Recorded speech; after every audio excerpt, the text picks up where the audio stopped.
Bapak bangsa Turki atau Atatürk menjadi gelar yang diberikan kepada Mustafa Kemal atas apa yang dilakukannya.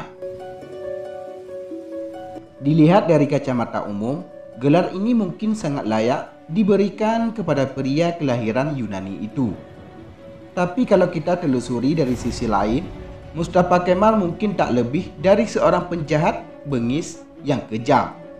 Mustafa Kemal dikenal akan aksinya merevolusi Turki menjadi bangsa baru yang lebih modern, serta dianggap sebagai penyelamat si negara 1000 masjid dari penjajahan.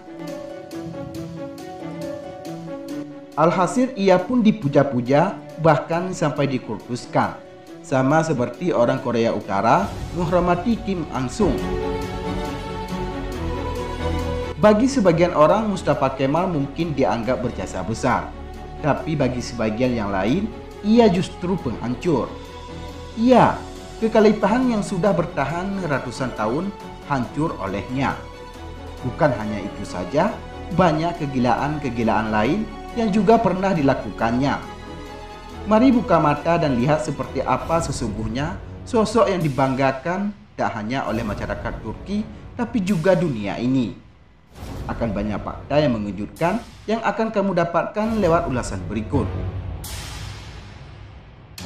Sebelum lanjut, tekan dulu subscribe dan tombol loncengnya juga ya guys, agar kamu gak ketinggalan informasi menarik lainnya dari Info Warganet.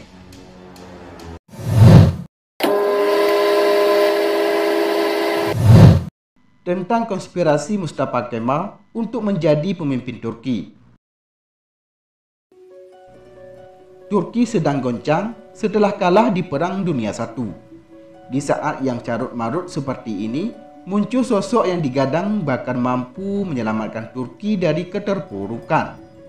Mustafa Kemal merangkak sedikit demi sedikit hingga akhirnya menuju puncak. Sebelum menjadi bapaknya orang Turki, diketahui Mustafa melakukan intrik-intrik khusus. Misalnya memposisikan dirinya sebagai pahlawan dengan mengusir Inggris dan Yunani dari tanah Turki. Terkesan heroik, tapi ada yang aneh dari upaya ini. Hal tersebut adalah ketika Kemal mengusir bangsa penjajah tanpa perlawanan bersenjata. Sungguh hal yang mustahil. Dari sini banyak yang kemudian menganggap jika ada semacam kerjasama terselubung antara pihak Kemal, Inggris, dan Yunani untuk melakukan skenario tersebut. Kemal menghancurkan kekhalifahan. Naiknya Kemal menimbulkan konsekuensi yang buruk bagi kekhalifahan.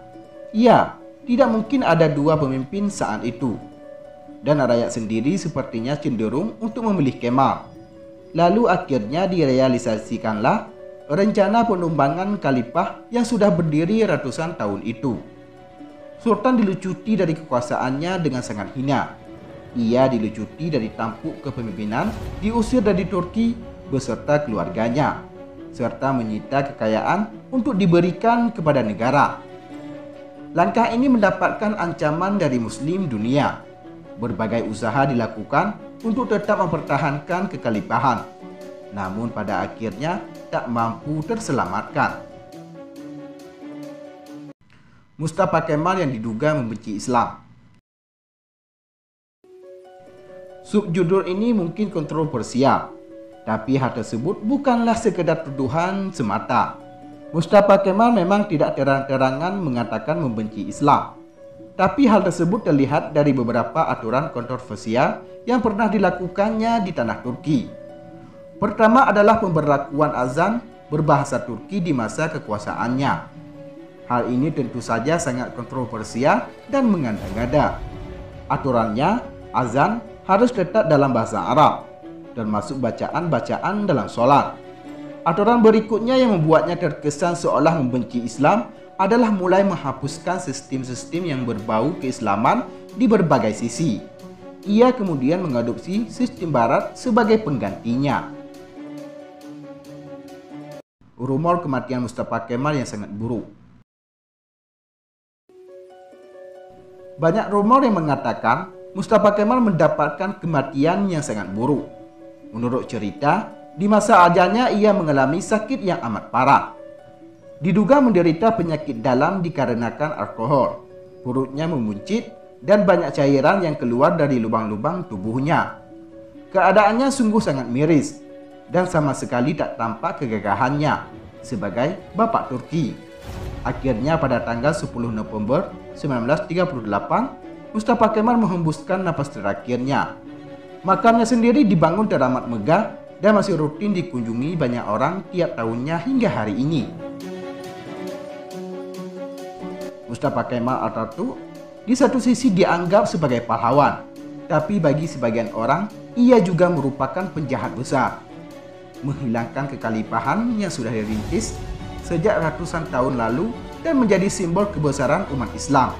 Tentu saja ini adalah sebuah hal gila yang mungkin tak termaafkan. Demikianlah liputan Info Warganet. Semoga bermanfaat dan dapat memberikan wawasan untuk kita semua. Terima kasih telah menonton dan tunggu video kami selanjutnya.